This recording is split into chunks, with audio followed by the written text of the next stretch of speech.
Namaste, Galactic family. Welcome back to our YouTube channel, Indigo Angel. I am here with Nazama, the Hebrew mystic healer, and we are at the pyramids in Giza, Egypt, in the actual pyramid complex itself.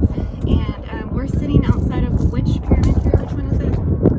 The second one. This is the second one. And we've come to kind of feel out the vortex. We've come to really I guess interdimensionally try to understand where this Stargate site is opening and where it's actually really coming from. So the guides here, which has been very difficult to actually find time alone, find time where we can actually go off and feel the energy, because there is so much hijacking of the purification of the energy is what I'm noticing. So everything that's extenuating out from the gate in terms of 3D human interference, it's definitely hijacking that energy.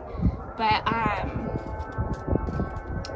and they're meditating right now. That's the call to prayer. Okay. Yeah. Yeah. I'm actually picking up on, I was really surprised, but I thought I would pick up on more like Orion or Alpha Centaurian or Pegasus, but I'm actually picking up on a lot of Lyran energy right now for some reason. Like I'm actually tuning into like the 12th gate, and I don't understand why, but I'm definitely seeing like some gold and some white and some pink, and we both picked up on the green too, and the gold, and the vortex, as Indigo Angel and I were talking about, is definitely outside of the pyramid, but it's close. And so we're tapping into that. We've been feeling that. It's been very hard for us to tune in because of the distractions. I feel like the people here are very anxious to have tourists. They've been shut down for a while.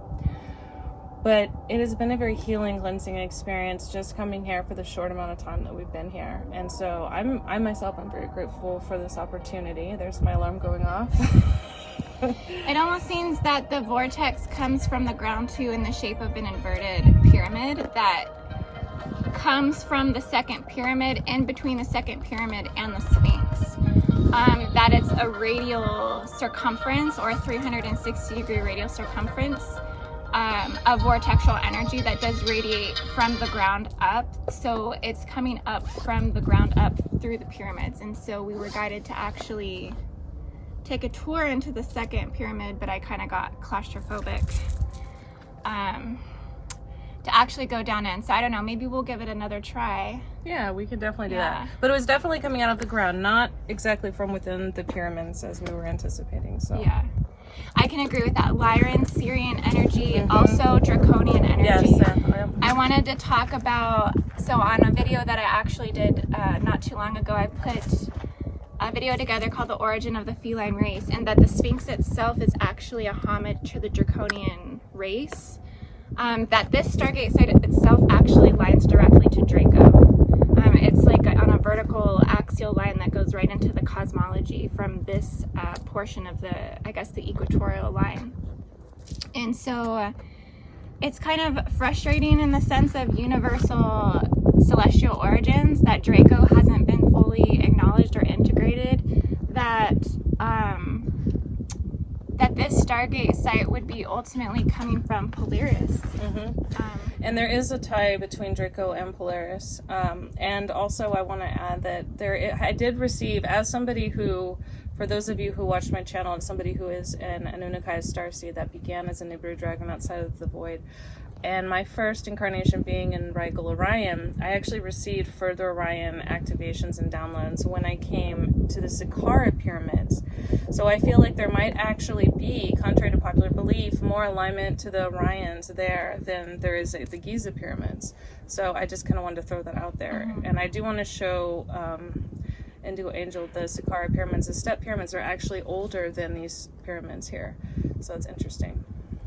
Yeah, and it's interesting you brought up the Regalian, because I was actually seeing that last night. I actually had like a full-figured Volcan like entity come through from Regalian last night. I was gonna tell you last night, but you know how everything was shifty. We've had a lot of distortions and blocks that have tried to prevent us from doing what we're trying to do here. Each of us has our own separate missions, but we have similar fields, and so we wanted to collaborate a little bit. And we've really been trying to push through these distortions. I feel like they're finally clearing. I feel like they're starting to clear. Yeah. Yeah. We're definitely scoping the area to see if it will be possible to actually do an activation here or some filming here. Ultimately, I would like to bring forth a diamond activation because I do feel with this particular location, with the sun, how close it is to the sun, that it's actually bringing through the platinum and the diamond and the higher ultra light spectrum. I definitely feel that. I definitely feel that. Yeah, this is going to be amazing, guys. Please stay tuned. Stay tuned. We love you guys so much. Thank you. Thank you for Shalom. watching. Ready. Okay.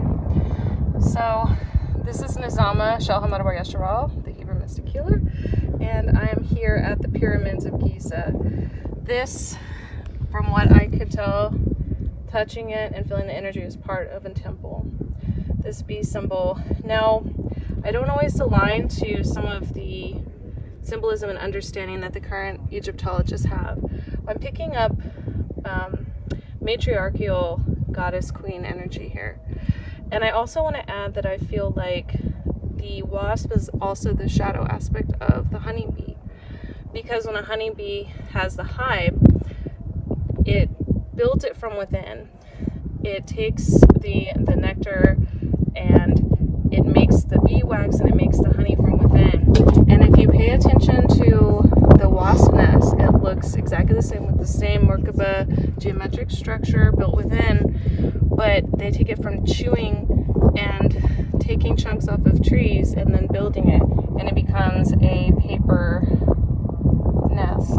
And so to me it's like the shadow aspect, because the wasp will actually lay their eggs within the back of a spider. I think that's really interesting. So we have the solar aspect of the divine feminine right here, and I'm definitely picking up on some queen energy as well. The light just shifted just now. It was really dark and now you can actually see it. It turned on like a light switch when you touched it. Wow. Yeah, so this is here. Now we have the symbol of the lotus.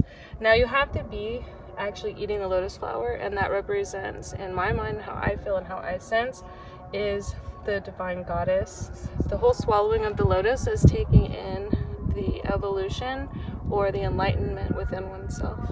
So I just wanted to touch on this really quick, guys.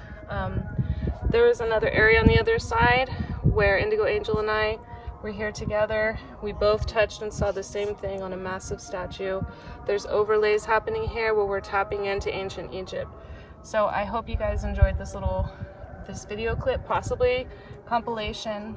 Stay tuned, guys. Take care. Shalom.